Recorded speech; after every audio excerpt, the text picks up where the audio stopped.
First question है the first question is angle of deviation delta by a prism और refractive index mu and क्या है supposing the angle of prism A to be small.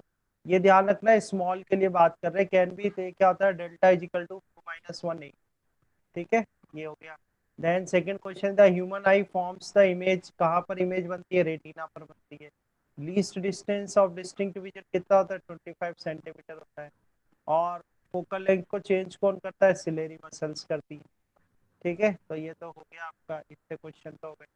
तो यहाँ देखते हैं अपन, चलो इनको करते क्वेश्चंस को। फिफ्थ को प्रिज्म एंगल फिफ्थ ऑफ, वाला भी कर रखा है। फिफ्थ अपन ने सॉल्व किया हुआ है। ठीक है, फिफ्थ क्वेश्चन का आंसर बताएगा कोई मुझे? क्या है फॉर्मूला, क्या लगेगा इसके अंदर? फॉर्मूला क्या लगाएंगे फिफ्थ क्वेश्चन में?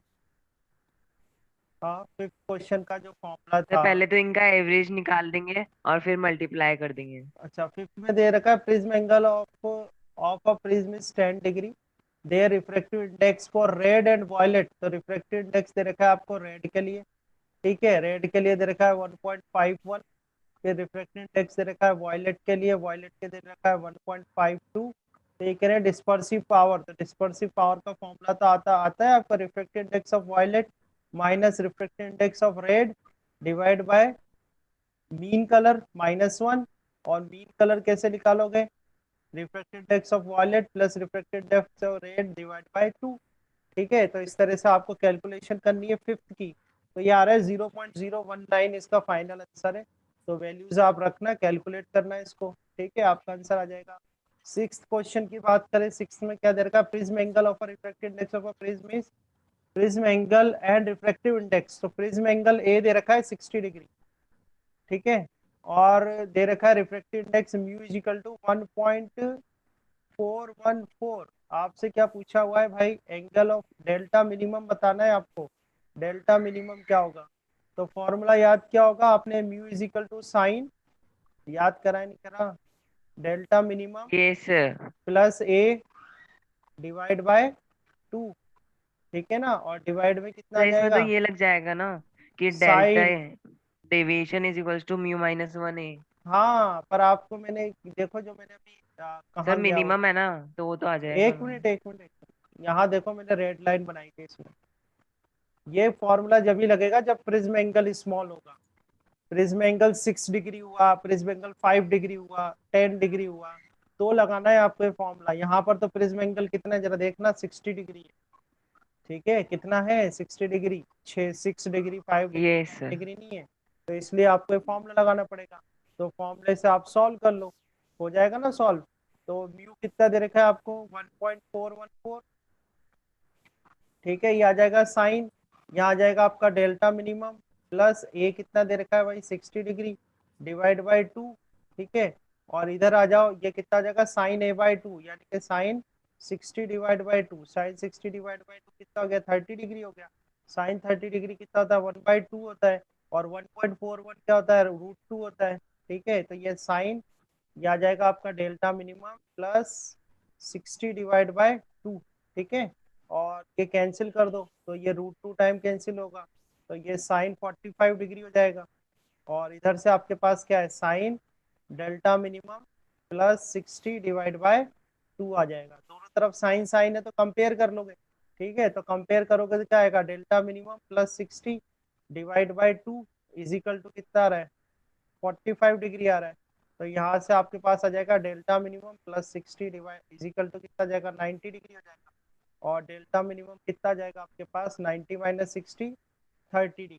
तो इसका आंसर कितना जाएगा आपके पास? बी। सिक्स का जो आंसर आएगा आपका बी आएगा, 30 डिग्री। आ रहा है समझ में? ठीक है, यस। बोलो भाई, एंजल आई है नहीं आई? सर ये ठीक है, जो आपने फॉर्मूला लिखाया है ना, ये सर इस पे इसका स्क्रीनशॉट लेके ना इसको क्लियर कर दीजिए। देखो इधर एक सेकंड, इधर देखो। इसमें दे रखा है diameter of the moon is 3.5 into 10⁻³ diameter of the moon दे रखा है आपको 3.5। डायमीटर ऑफ मून दे रखा है आपको 3.5 इंटू 10⁻³ ठीक है, तो इधर डाया ऑफ मून हो गया। आगे दे रखा है it's distance from earth is 3.8 into 10⁵ kilometre. तो इसकी डिस्टेंस को मैं एक्स से बता देता हूँ, ठीक है। तो इसकी डिस्टेंस दे रखी है आपको 3.8 इंटू 10⁵, 3.8 इंटू 10⁵ किलोमीटर, ये आ गई आपकी, ये डिस्टेंस दे रखी है इसकी, ठीक है। It is seen by a telescope whose objective and eyepiece have a focal length, तो उसके ऑब्जेक्टिव की फोकल लेंथ दे रखी है आपको और उसके आई पीस की फोकल लेंथ दे रखी है, ठीक है।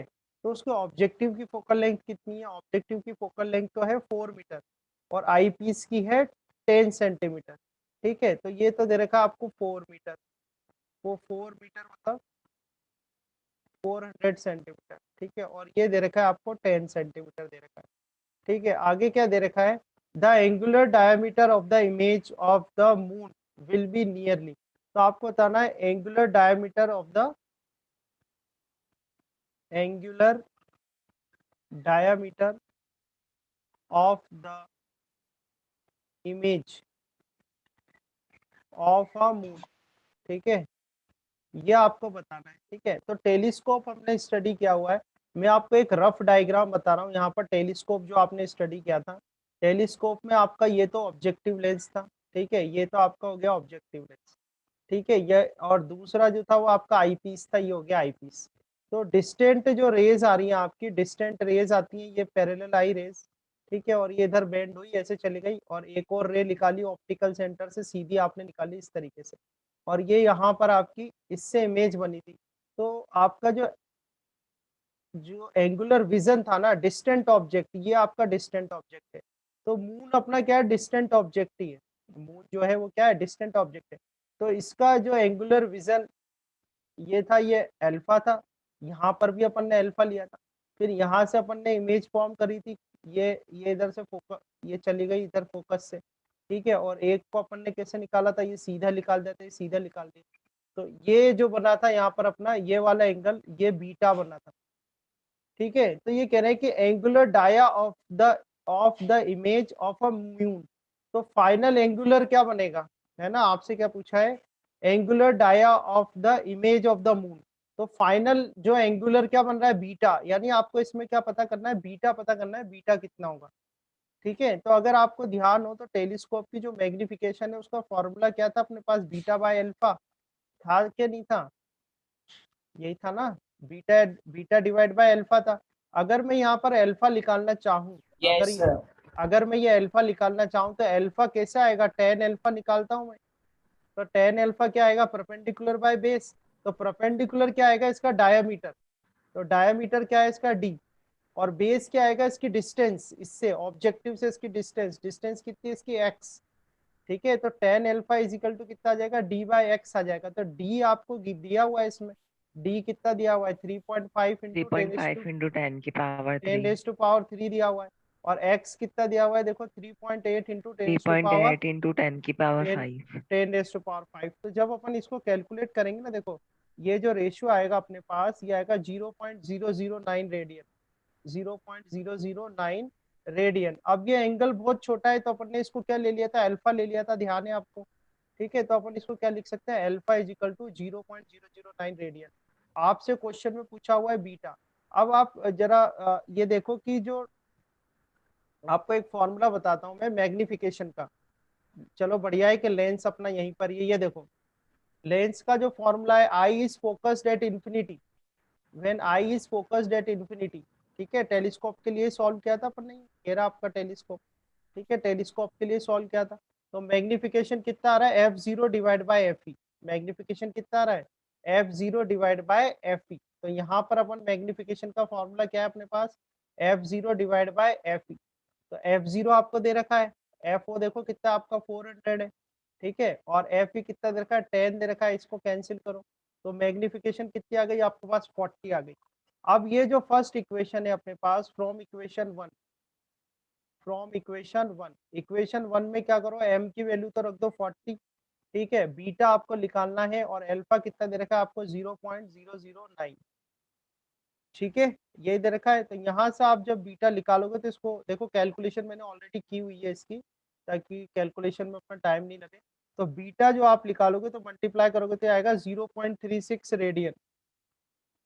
अब आपको पता है रेडियन को डिग्री में कैसे बदलते हैं, 1 रेडियन में कितने डिग्री होता है? 180 divide by radian sir, 1 radian equals to radian is equals to pi upon 180। Divide by pi. हाँ, अगर कभी भूल जाओ, कभी भी भूल जाओ आप, तो ध्यान रखना कि pi radian is equal to होता है 180 डिग्री, 180 डिग्री। ठीक है। 80 और डिग्री। तो 1 रेडियन इज तो इक्वल टू 1 कितना आ रेडियन जाएगा? Is equals to 180 by 180 pi. Divide by pi radian, ठीक है बेटा। तो कुछ भी रटने की जरूरत नहीं है। तो 180 डिवाइड बाय 3.14, और ये आंसर आपका किस में आ जाएगा? डिग्री में आ जाएगा। तो इसको जब आप सॉल्व करोगे तो आपका आंसर कुछ बनेगा 20 डिग्री, ये आपका आंसर है, ठीक है। तो मैं इसलिए बोल रहा था एंजल को भी ज्वाइन करवाने की, क्योंकि ये एक क्वेश्चन है, अच्छा क्वेश्चन है। ये अपना ऑब्जेक्टिव लेंस हो गया, ये अपना आई पीस हो गया, ठीक है। तो हमने जो स्टडी करा है उस स्टडी के अकॉर्डिंग एक अच्छा क्वेश्चन मिला है अपन को, सीखने लायक सर क्वेश्चन ये है। वापस से समझ। तो क्वेश्चन आपको इस तरह से है कि a fish looking up through a water sees the outside world contained in a circular horizon if the refractive index of a water is 4/3 and the fish is 12 centimeter below the surface of the radius of this circle in centimeter, ये पता करना है। तो देखो अपन question draw करते हैं। जैसे मान लो ये आपका इंटरफेस है, ये जो है इंटरफेस है, किसका इंटरफेस है? ऊपर तो एयर है, यहाँ पर तो एयर है, और नीचे क्या है? वाटर, ठीक है। आप ये फिश जो है, यहाँ पर फिश है, और फिश कितनी हाइट पर है अंदर? h हाइट पर अंदर, हाइट तो नहीं कहेंगे, डेप्थ है, तो h डेप्थ में अंदर है, ठीक है। अब फिश जो है ना, आउटसाइड जो भी ऑब्जेक्ट होगा, फिश आउटसाइड ऑब्जेक्ट कब देख पाएगी? जबकि जो भी लाइट रे यहाँ से निकल रही है ना, वो रिफ्रैक्ट होके बाहर चली जाए, ठीक है। रिफ्रैक्ट होके कहाँ चली जाए? बाहर चली जाए। तो देखो अपन कुछ केसेस इसमें ड्रॉ करते हैं। जैसे मान लो कि ये रे यहाँ से निकली और ये रे इधर इस पॉइंट तक आ गई, ठीक है। सिमिलरली ये रे यहाँ से निकली और ये रे इस पॉइंट पे आ गई, है ना।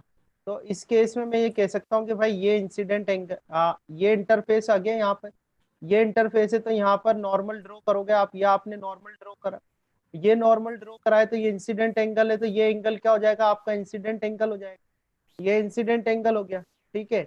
अब ये इंसिडेंट एंगल हो गया, तो अंदर वाला जो मीडियम है वो तो क्या है? आपका डेंसर मीडियम है। अंदर वाला मीडियम क्या है? डेंसर मीडियम है। और बाहर वाला मीडियम क्या? रेयरर मीडियम है। तो आपकी जो रे होगी वो क्या होगी? Bends away from the normal, normal से दूर जाएगी।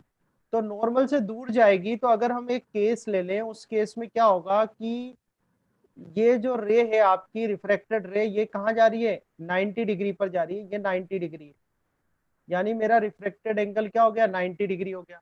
तो when refracted angle is 90 degree, then incident angle will be equal to क्या होगा? क्रिटिकल एंगल हो जाएगा। समझाया ना आपने, TIR में पढ़ा था ना कि if this refracted angle is 90 degree.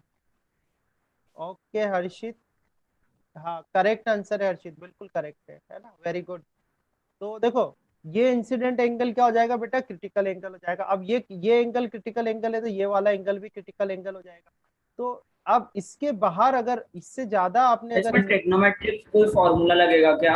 अब देख लो, आप यहाँ पे देखो, अगर अपन ने इससे ज्यादा, अगर एंजल अपन ने इससे ज्यादा इंसिडेंट एंगल बढ़ाया ना, तो क्या होगी? ये रे जो है ना, रिफ्रैक्ट होने की जगह सेम मीडियम में आ जाएगी। तो अब इस पॉइंट के बियॉन्ड और इस पॉइंट के बियॉन्ड जो फिश है वो नहीं देख पाएगी। क्यों नहीं देख पाएगी? क्योंकि रे रिफ्रैक्ट होने की जगह क्या हो रही है?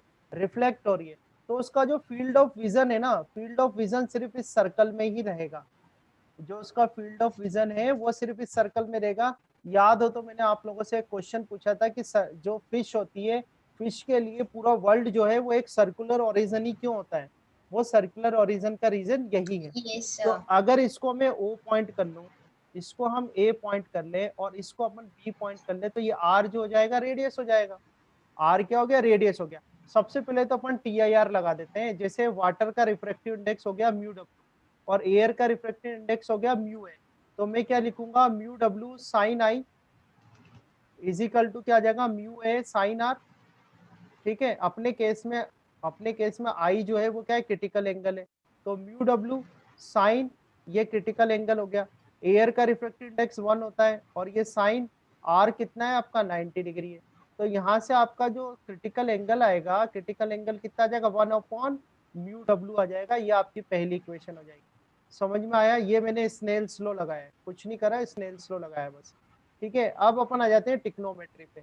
टिक्नोमेट्री क्या करना है अपन को, इन ट्राइंगल, देखो ये ट्राइंगल बन रहा है जैसे AOB, इन ट्राइंगल AOB, इस AOB में अगर मैं इस AOB में अगर मैं साइन थीटा निकालू, यानी साइन IC निकालू, तो साइन IC क्या हो जाएगा, सर मैंने है ना, तो ये आ जाएगा आपका ऐसे AB, कर दिया। Perpendicular by height. हाँ AB डिवाइड बाय क्या आ जाएगा, OB आ जाएगा।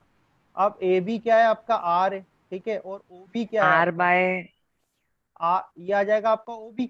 OB क्या है, इसका हाइपोटेनियस है, तो हाइपोटेनियस क्या होगा, अंडर रूट पाइथागोरस थ्योरम आती रूट है ना आपको, H² प्लस R²। हाँ H² प्लस R² आ जाएगा। तो अब फर्स्ट और सेकंड इक्वेशन को इक्वेट कर दो, तो फर्स्ट और सेकंड को इक्वेट करोगे तो 1/μ, म्यू जो भी रिफ्रैक्टिव इंडेक्स हो, जैसे वाटर है तो वाटर लिख दिया, ये R आ गया आपका, और डिवाइड बाई क्या करो, R को यहाँ से कॉमन ले लो, तो R को जब आप कॉमन लोगे, R² को बाहर निकालोगे तो R आ जाएगा, और ये आ जाएगा 1 + H डिवाइड बाई R का स्क्वायर, ये बन जाएगा। इस R से इस R को काट दो, तो μw जो आएगा आपका, μw इज इक्वल टू आ जाएगा अंडर रूट 1 + H/R का स्क्वायर। अब क्या है, जब कंपटीशन में ये क्वेश्चन करने जाओ तो फॉर्मूला याद करके चले जाना, ठीक है, फॉर्मूला क्या करना, याद करके चले जाना, है ना। तो अब इसको आप सॉल्व कर लो, इसको सॉल्व करके देख लो, μw कितना दे रखा है आपने, 4/3 दे रखा है, तो 4/3 का स्क्वायर हो जाएगा, और ये 1 + H/R का स्क्वायर हो जाएगा, तो 4/3 कितना हो जाएगा, 16/9, 16/9 माइनस 1, देन H/R का स्क्वायर, ठीक है, ये कितना हो जाएगा, 16 - 9 कितना हो जाएगा, 7/9 आ जाएगा, 7/9, है ना, इधर 7/9। इधर कर देता हूँ, तो ये 7/9 आ जाएगा, और 7/9 इज इक्वल टू कितना आ जाएगा, H/R का स्क्वायर। अब दोनों तरफ स्क्वायर रूट कर दो, तो ये अंडर रूट 7 डिवाइड बाई 3 आ जाएगा, ये H/R आ गया, और आपको क्या निकालना है, R निकालना है, तो R इज इक्वल टू क्या आएगा, H इंटू 3/√7 आ जाएगा। ठीक है, अब H कितना था आपका, H कितना दे रखा है आपको, कुछ रहे तो नहीं क्या अपना, ठीक है, H तो कितना दे दे तो रखा रखा है, है H 12 सर सेंटीमीटर, H दे रहा 12 तो दे तो 12 रखा है, हाँ सेंटीमीटर, मैंने क्वेश्चन पढ़ा नहीं ना, 36/7। 36/√7। 12 हाँ, तो वही सर पूछ रहा है, मैंने आंसर क्यों नहीं बन रहा है, हाँ, बन गया ना, 36 डिवाइड बाय √7 सेंटीमीटर। ठीक है, तो देखो मैं एक बाउंड्री कर देता हूँ, ये आपका पूरा है, ये मैंने कॉन्सेप्ट से आपको पूरा सिखा दिया है, तो पेपर में जाओ तो ये स्टैंडर्ड क्वेश्चन है, पूछा भी जाता है काफी एग्जाम में, तो आप लोग चाहो तो इसका सीधा फॉर्मूला याद रख सकते हो, ये फॉर्मूला मैंने आपको बताया है। सर ठीक है, अगर मतलब सब्जेक्टिव हो तो फिर